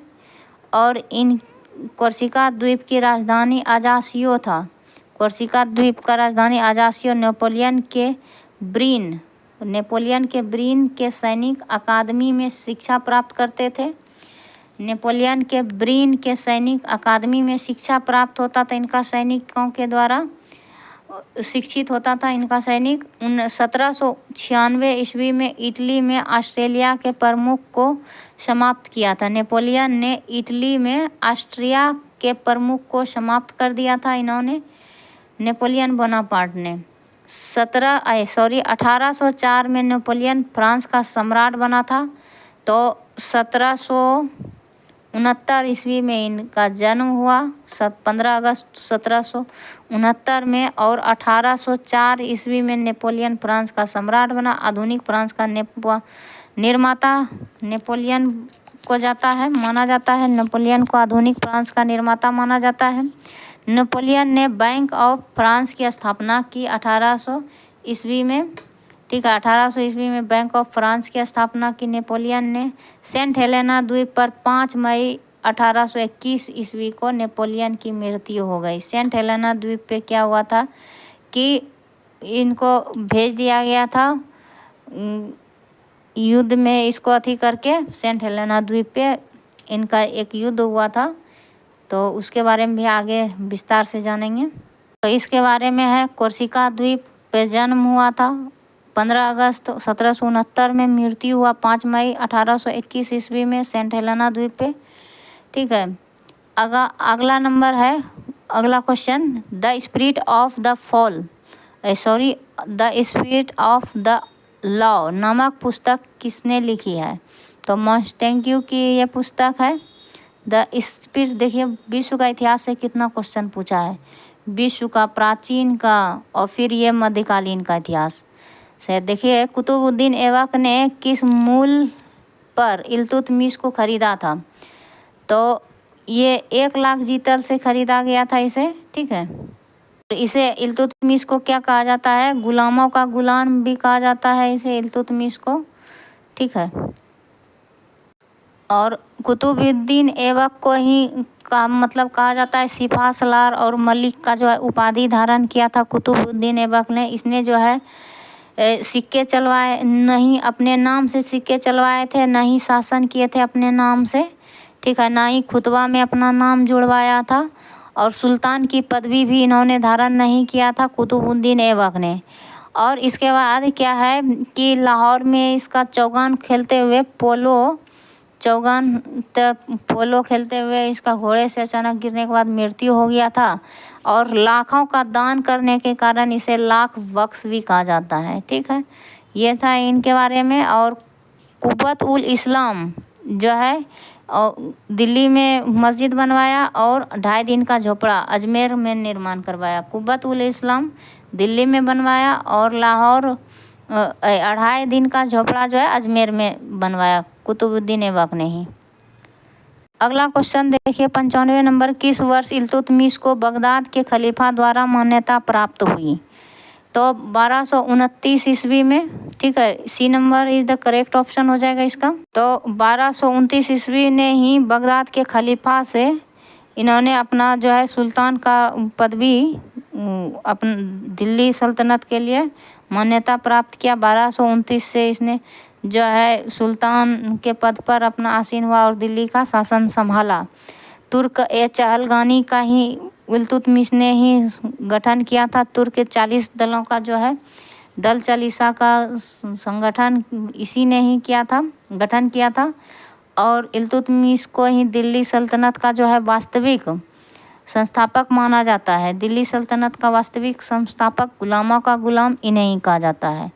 ठीक है। और लाहौर के स्थान पर दिल्ली को राजधानी बनाया। लाहौर से पहले लाहौर से शासन कर रहे थे कुतुबुद्दीन ऐबक ने, वहीं से यहाँ नहीं आता था, तो डर था कि कहीं उसे मार ना दे, इसीलिए वहीं से अपना शासन चला रहा था दिल्ली का। और उसके बाद जो है इल्तुतमिश ने लाहौर से राजधानी दिल्ली किया, लाहौर से दिल्ली राजधानी बनाया। अगला क्वेश्चन है कि सुल्तान के शासनकाल में एक नया पद नाइब ए ममलिकात सृजित किया। तो किस शासक के शासनकाल में नया पद नाइब ए ममलिकात का सृजन हुआ? तो ये हो जाएगा बहराम शाह। बहराम शाह कौन था? इल्तुतमिश का जो है बेटा था।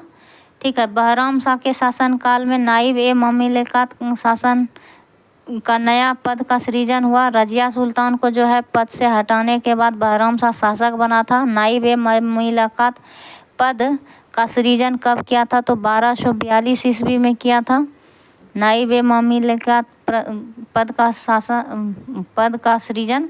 और इस पद पर इख्तियारुद्दीन एतगीन सर्वप्रथम बैठा था। तो एतगीन जो था इस पद पर सबसे पहले बैठा था एतगीन। ठीक है। इसका पूरा नाम था इख्तियारुद्दीन एतगीन, इख्तियारुद्दीन एतगीन। ठीक है, एतगीन। और यही बात करें 1241 ईस्वी में 41 ईस्वी में सर्वप्रथम जो है मंगोलों का आक्रमण झेलना पड़ा था। मंगोलों का आक्रमण झेलना पड़ा था दिल्ली सल्तनत को। तो बहराम शाह की हत्या फिर 1242 ईस्वी में कर दिया गया। इसका बहराम शाह का हत्या, बहराम शाह का उत्तराधिकारी बना अलाउद्दीन मसूद शाह। तो इसके बाद अलाउद्दीन मसूद शाह बना, बहराम शाह के बाद उत्तराधिकारी इसका बना। और यह बलबन की सहायता से गद्दी पर बैठा था। बलबन की सहायता से गद्दी पर बैठा था अलाउद्दीन मसूद शाह बलवन, ठीक है। और नसीरुद्दीन महमूद ने नाइब ए ममलिकत पद पर जो है नियुक्ति नासिरुद्दीन शाह के द्वारा किया गया, नाइब ए ममलिकत पद की नियुक्ति किया, ठीक है। पद बनाया नसीरुद्दीन महमूद ने। अगला क्वेश्चन है, बलवन को सर्वप्रथम किस दायित्व के निर्वहन हेतु नियुक्त किया गया था? तो ये खासेदार के पद से नियुक्त हुआ था, खासेदार के पद पर नियुक्त हुआ था बलवन। और इसने सर्वप्रथम क्या किया था कि बहराम शाह का हत्या किया था, ठीक है। बहराम शाह का हत्या किया था, अलाउद्दीन मसूद शाह को बैठाया था, ठीक है।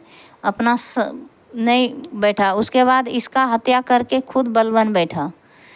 तो ये खासेदार के पद से था, इल्तुतमिश के ही दरबार में था, दल चालीसा का ही ये खास व्यक्ति था। और नायब ए ममलिकत जो है नसीरुद्दीन ने पद एगो नया जो दिया था, तो ये बलवन को दिया था, नाइब ए ममलिकत का, नाइब ए ममलिकत,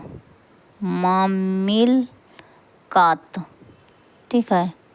तो ये पद जो दिया था बलवन को दिया था नसीरुद्दीन महमूद ने ही। बलवन की बात करें तो ये खासेदार के पद पर नियुक्त हुए थे, दायित्व का निर्वहन नियुक्त किया गया था बलवन को। और बलवन ने ही सिजदा और पैबोस दो जो है नियम लागू किया था, सिजदा और पैबोस। बलवन ने ही जो है दल चालीसा का जो है समाप्त कर दिया, 40 जो चौगान का 40 जो आदमी का संगठन था। अब बलवन ने ही जिले इलाही की उपाधि धारण की थी, जिले इलाही का मतलब होता था ईश्वर की छाया। अगला क्वेश्चन है, दिल्ली के किस सुल्तान ने अपने जीवन काल में ही अपना मकबरा बनवा लिया था? तो जो कि उसको अपना बेटा पे भरोसा नहीं था, पहले वही बापे बेटा को मारा काटा करता था अपना पद लेने के लिए कि उस बेटा को दे देगा, इसीलिए तो उसने क्या किया, अपना मकबरा जीवन काल में ही अपना बना लिया था। तो किस सुल्तान ने? तो ये इल्तुतमिश ने, ठीक है, अपने जीवन काल में ही अपना मकबरा बनवा लिया था इल्तुतमिश। ए नंबर हो जाएगा सही ऑप्शन। तो इल्तुतमिश ने ही तांबे का जीतल जो है लगवाया था और चांदी का टंका, तांबे का जीतल व्यवस्था, मुद्रा व्यवस्था चलाया था। अरबी का शुद्ध अरबी के सिक्के भी चलाए थे, शुद्ध अरबी के सिक्के, ठीक है। और इल्तुतमिश ने ही क्या किया था कि तराइन की तीसरी लड़ाई में 1215 ईस्वी में हुआ था, तराइन का तीसरा लड़ाई में यलदौज को पराजित किया था, यलदौज को, ठीक है। अगर इक्ता व्यवस्था की बात करें, इक्ता प्रणाली, तो यह इल्तुतमिश ने ही चलाया था संगठित रूप से। न्याय का घंटा भी लगाए थे, ठीक है, लाल कपड़ा बांध के न्याय का घंटा बजाना है दरबार के आगे। अगला क्वेश्चन देखिए, अकबर की अंतिम विजय कौन सी थी? तो ये हो जाएगा आपका गुजरात, ठीक है। बी नंबर इसका सही हो जाएगा, सॉरी गुजरात नहीं होगा, ये असीरगढ़ हो जाएगा, असीरगढ़ का किला। तो C number is the correct option. तो असीरगढ़ जो है 1601 ईस्वी में अंतिम विजय अभियान था अकबर के द्वारा। और अकबर ने असीरगढ़ पर विजय की स्मृति में सोने का सिक्का चलाया था, असीरगढ़ पर विजय प्राप्त करने के उपलक्ष्य में सोने का सिक्का चलवाया था, ठीक है। वहीं गुजरात विजय के उपलक्ष्य में इन्होंने क्या किया था, तो विजय बुलंद दरवाज़ा बनवाया था, ठीक है। तो बुलंद दरवाज़ा बनाया था गुजरात विजय के उपलक्ष्य में। दीन-ए इलाही धर्म भी अकबर के द्वारा ही चलाया गया था और उसका प्रमुख होता था पुरोहित, मुख्य होता था पुरोहित, दीन-ए इलाही का मुख्य पुरोहित। और मुगलों का राजकीय भाषा फारसी था, ठीक है, मुगलों का राजकीय भाषा फारसी था। वहीं अकबर ने वाद्य यंत्र नगाड़ा या नक्कारा वाद्य यंत्र बजाता था। और इसने चांदी के सिक्के पर क्या करवाए थे, चांदी के सिक्के पर इन्होंने राम और सीता का जो है प्रतिमा, इसके पीछे भाग में राम सीता का जो है प्रतिमा बनवाया था और शब्द सिया राम शब्द भी अंकित करवाए थे। अगला क्वेश्चन देखिए, इबादत खाना का निर्माण अकबर ने कहाँ करवाया था? तो इसका ऑप्शन हो जाएगा सी नंबर ऑप्शन हो जाएगा फतेहपुर सीकरी में इबादत खाने का जो है अकबर ने निर्माण कराया था। जोधाबाई महल, पंचमहल और शीश महल भी यहीं फतेहपुर सीकरी में है। जोधाबाई महल, पंचमहल, शीश महल, नहीं सॉरी शाही महल फतेहपुर सीकरी में ही है। अगर बात करें हुमायूं की मकबरा तो दिल्ली में है हुमायूं की मकबरा। लाल किला जो आगरा में है, लाल किला। और स्थापत्य अकबर की जो है महत्वपूर्ण ये कृति है। हुमायूं का मकबरा इन्होंने ही बनवाया दिल्ली में। लाल किला आगरा में, आगरा का लाल किला अकबर ने ही बनवाया है। अकबर का जो द्वारा महत्वपूर्ण स्थापत्य कला हुआ। शाही महल फतेहपुर सीकरी, शाही महल जोधाबाई महल, पंचमहल और ये फतेहपुर सीकरी में ही अकबर ने ही बनवाया।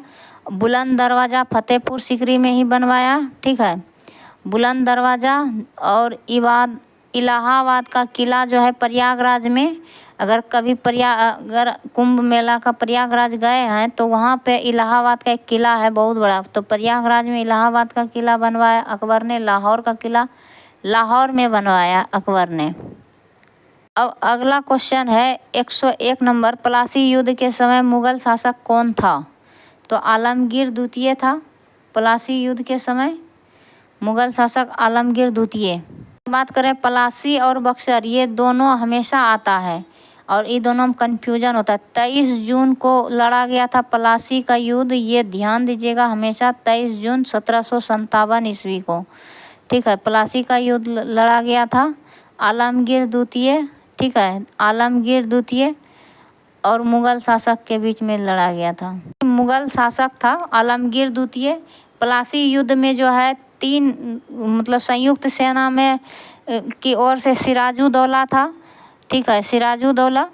और इस मुगल शासक जो है आलमगीर द्वितीय था और इसके बीच हुआ था रॉबर्ट क्लाइव के बीच हुआ था। रॉबर्ट क्लाइव था ब्रिटिश के तरफ से, ब्रिटिश सैनिक के तरफ से सेनापति के रूप में। इस युद्ध के बाद बंगाल का नवाब जो है मीर जाफर बन गया था, मीर जाफर बना था। इस युद्ध के बाद प्लासी की लड़ाई में मोहनलाल और मीर मदान के नेतृत्व में छोटी सेना नवाब के वफादार रही। इसमें कूटनीति का परिणाम था, सॉरी संयुक्त इसमें नहीं था सेना। आलमगीर द्वितीय था इसका मुगल शासक और जो है रॉबर्ट क्लाइव एवं सिराजुद्दौला के बीच में हुआ था प्लासी का युद्ध।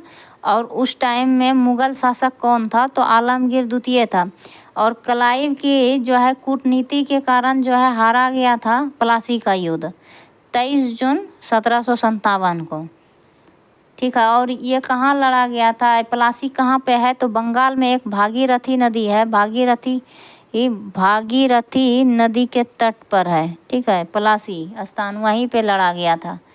बंगाल के नदिया जिले में है भागीरथी नदी और यहीं पे है नदिया जिले में, यहीं पे है प्लासी, ठीक है। देखिए भर के क्वेश्चन आया है प्लासी और बक्सर का युद्ध से। बक्सर का युद्ध के समय बंगाल का गवर्नर कौन था? तो वेंसीटाड था, ठीक है, वेंसीटाड था बंगाल का गवर्नर।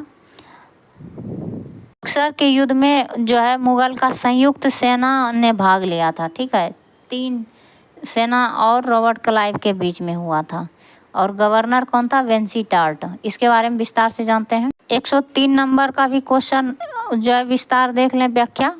तो इसका क्वेश्चन क्या है कि बक्सर युद्ध के समय पटना में अंग्रेजी कंपनी का प्रभारी कौन था? तो पटना में बक्सर का युद्ध जब 1764 में हुआ था तो उस टाइम में पटना के अंग्रेजी कंपनी का प्रभारी कौन था? तो ये एलिस था, ठीक है, क्वेश्चन का आंसर हो जाएगा एलिस। इसका आप विस्तार से व्याख्या देखते हैं दोनों। तो बक्सर के युद्ध के समय जो है बंगाल का गवर्नर वेंसीटाड था। बक्सर का युद्ध 22 अक्टूबर 1764 ईस्वी को अंग्रेज और बंगाल के निष्कासित नवाब मीर कासिम, अवध के नवाब सुजाउद्दौला और मुगल सम्राट शाह आलम द्वितीय के संयुक्त सेना के बीच हुआ था। तो अंग्रेज़ों के बीच में हुआ था और मीर कासिम, ठीक है, इसको थोड़ा बड़ा कर देते हैं। 22 अक्टूबर को लड़ा गया था। कब लड़ा गया था? तो 22 अक्टूबर को लड़ा गया था। बक्सर का युद्ध 22 अक्टूबर 1764। तो मीर कासिम, अवध का नवाब शुजाउद्दौला और मुग़ल जो सम्राट शाह आलम द्वितीय था, इसी टाइम पे हुआ था, शाह आलम द्वितीय के टाइम पे हुआ था बक्सर का युद्ध। इसकी संयुक्त सेना के बीच में हुआ था 22 अक्टूबर 1764 को। इस युद्ध में अंग्रेज़ों का सेनापति हेक्टर मुनरो था, ठीक है, का जीत हुआ था। हेक्टर मुनरो, जिसने कि रीड और मुनरो ने चलाया था रैयतवाड़ी व्यवस्था, ठीक है, हेक्टर मुनरो था। कब चलाया था? तो 1793 ईस्वी, 92-93 में। आगे है अंग्रेज़ों के लिए यह सर्वाधिक निर्णायक युद्धों में एक था। क्लाइव ने मुग़ल बादशाह आलम द्वितीय के साथ इलाहाबाद की प्रथम संधि की थी।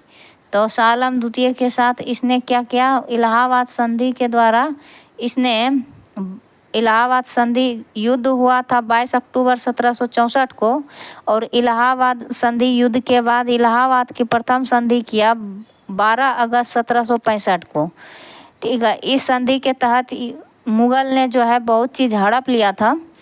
इस संधि के तहत क्या हुआ? मुग़ल बादशाह ने ईस्ट इंडिया कंपनी को बंगाल, बिहार और उड़ीसा का दीवानी प्रदान कर दिया। यानी दीवानी प्रदान कर दिया। बिहार, बंगाल, उड़ीसा का जो है जितना भी राजस्व वसूला जाएगा, तो दीवानी वो मनमाना अपना मन से अब वो वसूल सकता है। जो भी करना चाहे दीवानी प्राप्त कर दिया, हो गया, उसको दीवानी मिल गया, ठीक है।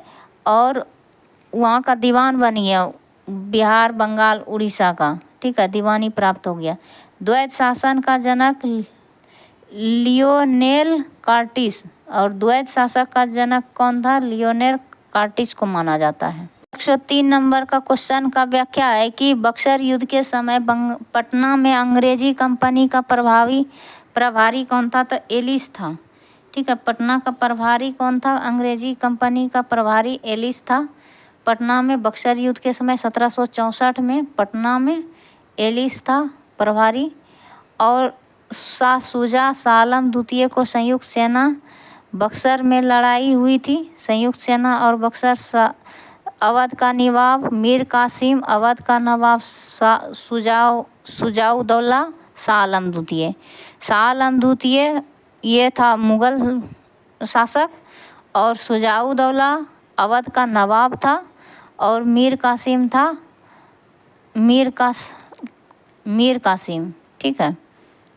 ये हो गया। हेक्टर मुनरो के नेतृत्व में अंग्रेजी सेना के तीनों शासकों की संयुक्त सेनाओं को पराजित किया गया हेक्टर मुनरो के नेतृत्व में। और बक्सर के युद्ध के दौरान बंगाल का गवर्नर इस टाइम वेंसीटार्ट था। लॉर्ड क्लाइव ने 1765 में उड़ीसा, बंगाल और बिहार के क्षेत्र में द्वैत शासन लागू किया, ठीक है। अब 104 नंबर क्वेश्चन है, फैजाबाद अयोध्या में 1857 के विद्रोह का नेतृत्व किसने किया था? तो मौलवी अहमदुल्ला ने किया था। यानी कि अयोध्या से, यानी फैजाबाद से 1857 के विद्रोह का नेतृत्व किसने किया था? तो मौलवी अहमदुल्ला ने किया था फैजाबाद से। और आगे देखिए, दिल्ली से नेतृत्व किसने किया था? तो बहादुर शाह जफर ने, बख्त खां सेनापति ने किया था। दिल्ली से बख्त खां भी आ जाएगा और बहादुर शाह जफर। और लखनऊ से बेगम हजरत महल ने की थी। वहीं कानपुर से अगर बात करें, कानपुर से तो नाना साहब और तात्या टोपे, धोदू पंत भी कहा जाता है, ठीक है। और कानपुर से नाना साहब और तात्या टोपे।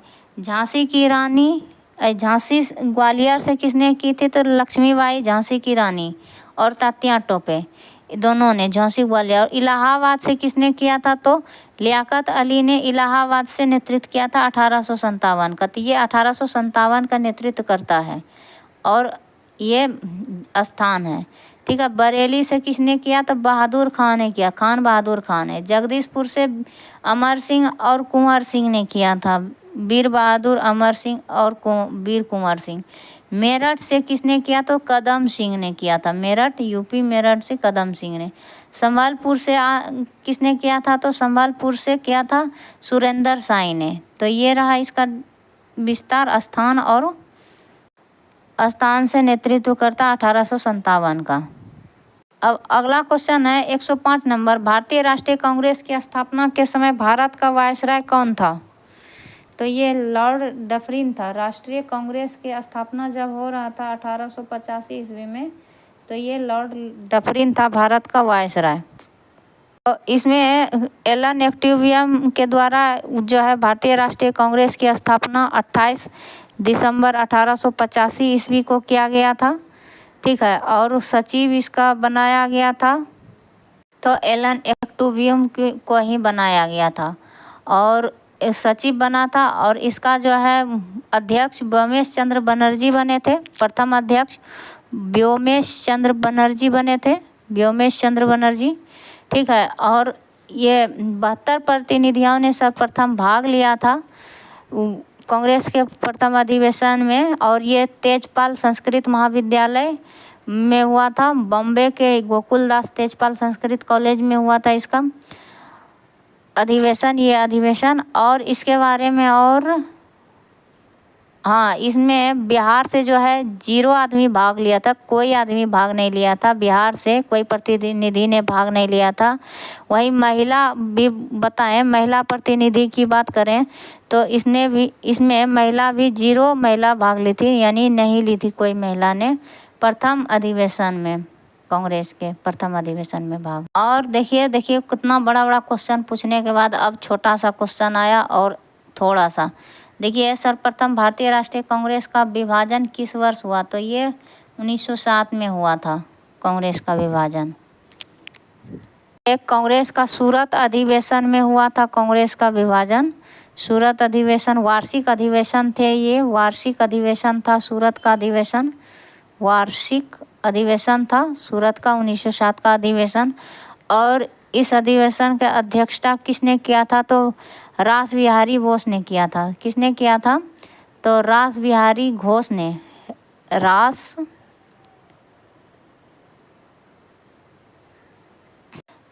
बिहारी घोष ने किया था। ठीक है, इसकी अध्यक्षता घोष। आप सब बोलते हैं इस सब का व्याख्या नहीं करवा रहे हैं, तो बता दें कि इस सब का जो व्याख्या हम मुँह से थोड़ा बहुत कर देते हैं, इसमें ज़्यादा कुछ है नहीं। ठीक है, और ये जो है आप सबका पढ़ा हुआ है क्वेश्चन, इतना यूट्यूब पे वीडियो आया है कि ज़रूर आप सब ने 1-2 बार पढ़े होंगे। ठीक है, तो इसका रिवीजन थोड़ा कर लेते हैं, सुना और जो हम वही करवा रहे हैं जो कि आप नहीं सुने होंगे, बहुत कम पढ़े होंगे। लगभग वही क्वेश्चन, मतलब सभी कम पढ़ता है, वही करवा रहे हैं। ठीक है, तो 1907 के किस मुजफ्फरपुर बम कांड में वही व्यक्ति हो सकता है इसमें जो है, शायद ही कोई जो है व्याख्या जिसका करवा रहे हैं, शायद ही कोई उतना धुरंधर जो स्टूडेंट होगा उसके लिए वो आसान होगा जो हम व्याख्या करवाए हैं। ठीक है, अगला क्वेश्चन है कि 1907 के किस मुजफ्फरपुर बम कांड हुआ था? मतलब किस वर्ष मुजफ्फरपुर बम कांड हुआ था? तो ये 1908 में हुआ था। इसमें प्रफुल्ल चौकी, खुदीराम बोस दोनों गए थे। क्या है कि एक जज था एक प्रिंगले कैनेडी। ठीक है, नहीं, प्रिंगले कैनेडी को जो है ये वकील था। प्रिंगले कैनेडी जो था वकील था। इसको जो है बम लग गया था, इसको बम लग गया था और ये था नहीं, इसकी बग्गी पे बम गिरा था। प्रिंगले कैनेडी के बग्गी पर, प्रिंगले कैनेडी के बग्गी पर बम गिरा और इसकी पत्नी और बेटी जो है मर गया इस बम में। और किसको मारने का प्रयास कर रहा था? तो एक जज था। ठीक है, जज था किंग्सफोर्ड फोड़ने गया था इस जज को। ठीक है, किंग्सफोर्ड को फोड़ने गया था। ठीक है, तो गलती से इसको लग गया बम। तो इसी में क्या है 1908 में तो प्रफुल्ल चौकी और खुदीराम बोस 1908 मुजफ्फरपुर बम कांड से संबंधित है। और ये कब मुजफ्फरपुर बम कांड हुआ था? तो 30 अप्रैल को हुआ था। ठीक है, 30 अप्रैल 1908 को, 30 अप्रैल 1908। और खुदीराम बोस को 18 वर्ष की अवस्था में 11 अगस्त को, खुदीराम बोस की बात करें तो इसको 11 अगस्त को जो है फांसी पर चढ़ा दिया गया 18 वर्ष की आयु में। ठीक है, 11 अगस्त 1908 को फांसी पर चढ़ा दिया गया। और प्रफुल्ल चौकी बेचारा डरे से जो है अपना आत्महत्या कर लिया। अगला है दांडी यात्रा, डर से नहीं आत्महत्या किया, वो सैनिक के पकड़ से जो है थी होने के लिए, छूटने के लिए, उसमें सैनिक पकड़ लेता तो और ही दर्दनाक मौत देता, इसीलिए उसने अपना अंग्रेज उसे छू ना पाए, इसीलिए उसने अपना आत्महत्या किया। ठीक है, दांडी यात्रा में गांधी जी के साथ कितने स्वयंसेवियों ने प्रतिभाग लिया था? तो 78 थे प्रतिभागी और प्लस एक गांधी जी थे तो 79 हो जाएगा। ठीक है, और इनके साथ पूछा गया है, लेकिन दांडी यात्रा में कितने प्रतिभागियों ने भाग लिया था? तो 79 हो जाएगा। ठीक है, कब से कब तक चला था दांडी मार्च? तो ये चला था 12 मार्च से लेकर 6 अप्रैल तक। 12 मार्च से लेकर 6 अप्रैल तक चला था। 12 मार्च से लेकर 6 अप्रैल तक चला था। 24 दिन का था कुल। और कितना किलोमीटर था? तो ये 385 किलोमीटर था। 385 किलोमीटर था दूरी। साबरमती आश्रम से लेकर साबरमती से लेकर ये दांडी तक की यात्रा था। ठीक है, अंग्रेजी पत्रकार था वेब मिलर। ठीक है, वेब मिलर था अंग्रेजी पत्रकार इसके साथ।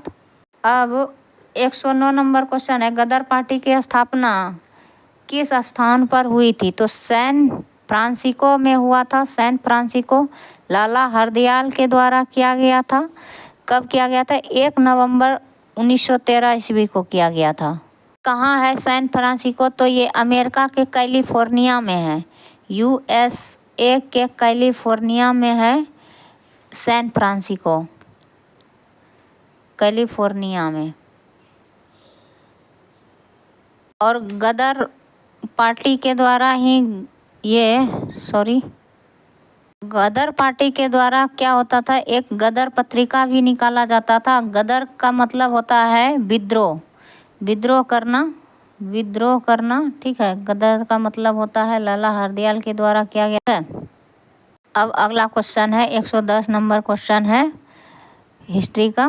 तो किस तिथि को संविधान सभा की पहली बैठक हुई थी? तो ये 9 दिसंबर को हुआ था 1946 को। सच्चिदानंद सिन्हा को इसे अस्थाई अध्यक्ष बनाया गया था।